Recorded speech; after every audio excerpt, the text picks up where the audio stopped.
Yes, so let's continue with the brown carbon importance. I'll be actually specifically talking about optical properties of biogenic secondary organic aerosol as it interacts with ammonia at different concentrations. I just want to take a minute to thank all my co-authors. This is an ongoing collaboration. This is with Rebecca Waschenfelder and Steve Brown. And we got on the boats Julia Laskin, Alex Laskin, and Sergey and his group. So that's very nice. And I would also like to take just 1 minute to thank the people that allow my presence in this place. It's not trivial to give money to young scientists, so just a thank you. So let's begin. I will expand a little bit on the introduction that was done by both of the previous speakers. So as it was said, brown carbon comes from organic carbon. It's called brown carbon just because it changes to brown. It can be generated both from primary and secondary sources, as it was said. And now recently, it's been found from different studies that it absorbs between 15 and 50% of light absorption in atmosphere, snow, and ice. It has, Badaur showed that it can have a single scattering albedo between 0.77 and 0.85. And Chung et al. Just right now showed that by including brown carbon, the net radiative effect of organic matter is close to 0. Now, even though these findings have been coming out, most models still assume brown carbon, there's no absorption. And contrary to also observations, models don't have concluded that contamination of black carbon and non-absorbing organic carbon leads to net cooling. Another thing that shows the lack of knowledge that we have in brown carbon, this is just from the recent IPCC report. I put in red all the contributions of different types of aerosols. However, I'm quoting the IPCC report, secondary organic aerosol has not been included since the formation depends on a variety of factors not currently sufficient quantified. So if SOA is not included, brown carbon is even less included. Now, one type of brown carbon, it's formed from the emissions of the VOCs. It's a very simplified scheme. Now it interacts with the oxidants present in the atmosphere to form particles. Specifically in this study, I'll be talking about the ozonolysis. And now, as it was said yesterday, now we have increase of ammonia concentrations, specifically from agricultural practices that are happening. And what we want to know in the aerosol phase is how much this absorbs, how much it scatters, what is going on. As Jason mentioned, this was done before in filter samples by Sergey's group, Updike et al. In 2012. Now we want to do it in the aerosol phase. Let's see how much it actually absorbs. So I hope that my objectives for today is to actually, hopefully you can take away a message of how much the refractive indices in the near UV changes as the biogenic SOA is exposed to ammonia. Now, if you're still interested in the topic, we can talk about how aging of SOA from biogenic and anthropogenic precursors, whether it leads to absorption or not in my poster. So come and talk to me if you want. So what instrument did we use? I will not go into it just in the matter of, because I don't have a lot of time, but we use the technique Broadband cavity-enhanced spectroscopy. This is an extension of what's been used before in gas phase. What you need to know is what we get from this is the optical extinction cross-section as a function of wavelength. For our instruments, we're able to get it from 360 nanometers to 420 nanometers. And now, we're able to site select the particles, so assuming sphericity and using me theory, we can get the refractive index for every single wavelength that we measure. This is just an example at 4 or 5 nanometers. And what I'll be showing you today, most of the graphs that you will see will be in this form. This is the complex refractive index. On the top panel, you will see the scattering components, which is referred as the real part. And then in the bottom panel, you'll see the absorption components. Go look at the Waschenfelder et al. If you're interested in the validation of all this method. So what did we do in the laboratory? We went ahead and we injected 3 different types of VOCs. We mixed it with ozone to generate the particles.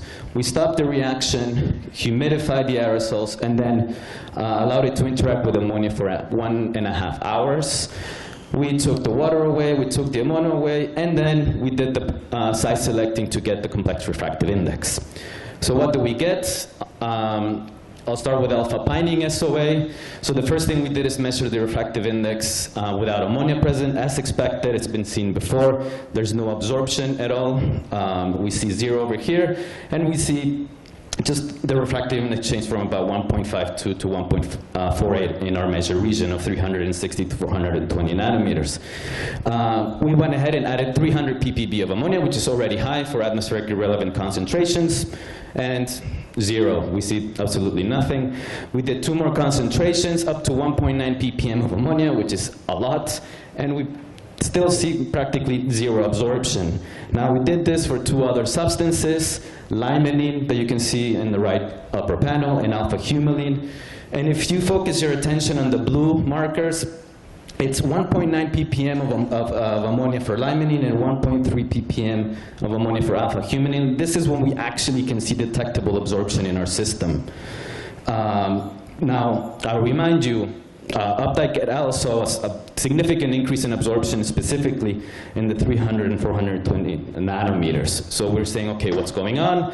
First thing we try to check is, well, did the reaction occur? We checked it by collecting filters, the color change, that first indication that something did occur. We sent to analyze the filters with nanodesi high-resolution mass spectrometry and occur, and we actually checked it online as well. Everything showed that the reaction has happened. So why are we not seeing it? So what we did is we took a model proxy. It's called swanirofulvic acid. And we put it through our system to measure the complex refractive index. And you can see that we can actually detect the absorption. So this is nice. So then we went ahead and extracted from the filters that we collected after the reaction. We extracted the SOA, as you can see is orange in color. And we went ahead and now we atomized this sample, put it through our system. Nothing, no absorption. At least we can detect the absorption. So I went ahead and put the same amount of mass of the SOA and the swanirofulvic acid into a UV-vis spectrometer. The black line is the swanirofulvic acid, and the blue line is the limonene SOAH with ammonia. And you can see that there's almost 1 order of magnitude difference in the absorption. Now, if we convert this to mass absorption coefficients, we see that the reason we're not seeing it is because it just doesn't absorb a lot of light. You can see swanirofulvic acid in the dotted line. Over here, this is the measuring region of our optical system. And then you see 3 different examples. Sergei Niskorolov from UC Irvine sent us a filter of orange color. It's the blue dotted line. I did the extraction, measured in the UV. Same thing over here. And then we took the Updike et al. Measurement and put it together with the measurements. And you see that we all coincide pretty well. So just to conclude, so from biogenic SOAH with ammonia, we do not see detectable absorption. You need to have very, very high ammonia concentrations, which is not atmospherically relevant. However, we do see an increase in the real part of the refractive index. So I think we need to identify other sources of brown carbon, because we don't, at least in the aerosol phase, we're not seeing high absorption. So I'll leave you with that, and I'll be more than happy to answer your questions.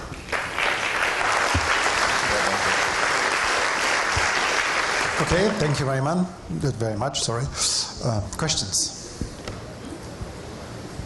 Okay, John, then you can start. I was wondering what the relative humidity was that you did the experiments with, and whether if they had been done, for example, with a bit of wet ammonium sulfate, that might have accelerated the reaction or changed the effects that you saw. We did it at 85% relative humidity. So we formed the particles and then humidified them at 85%.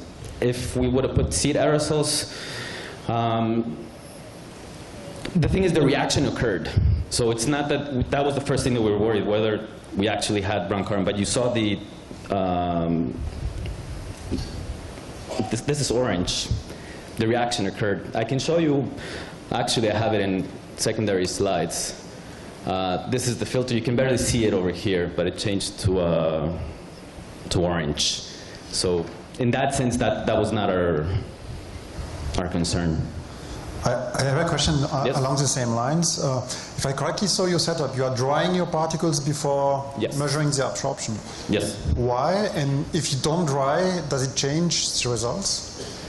Well, the thing is, we dried them because I talked to Sergey, and he told me that the evaporation of the water is it's what drives the reaction. This is the reason why we dried the particles. We did not measure because the experimental difficulties of measuring at 85% relative humidity and keeping it are quite difficult. So we would have gone into another study to be able to do that. Okay. Thanks, Michel. It was Yes, a nice talk. Thanks. I have two quick questions. One is, when you use AMS to see this reaction happened, did you look at the nitrogen-containing ions? Yes. Okay. So at the end, the extra slides actually were there. So we use first nanodeci MS to see what are the components coming out. Double bioequivalency, all this stuff. Wait, here it is. Here. So, all right. So I'm not a chemist, so I went into the literature to see what are what is coming out of the ozonolysis of, for example, limonene, and found out that ketoaldehyde (KLA) is one of the most abundant and reactive products of ozonolysis of limonene. And just recently, Tran Nguyen reported that the unique molecular structure of KLA produces visible light-absorbing compounds. So we actually saw the peak of the unreacted SOA of KLA, and then we analyzed 1 ppm of ammonia of the limonene SOA, and we actually were able to detect nitrogen-containing compounds with high double bond equivalency in our AMS. So, Thanks. And the second question, did you try any other precursors like aromatics?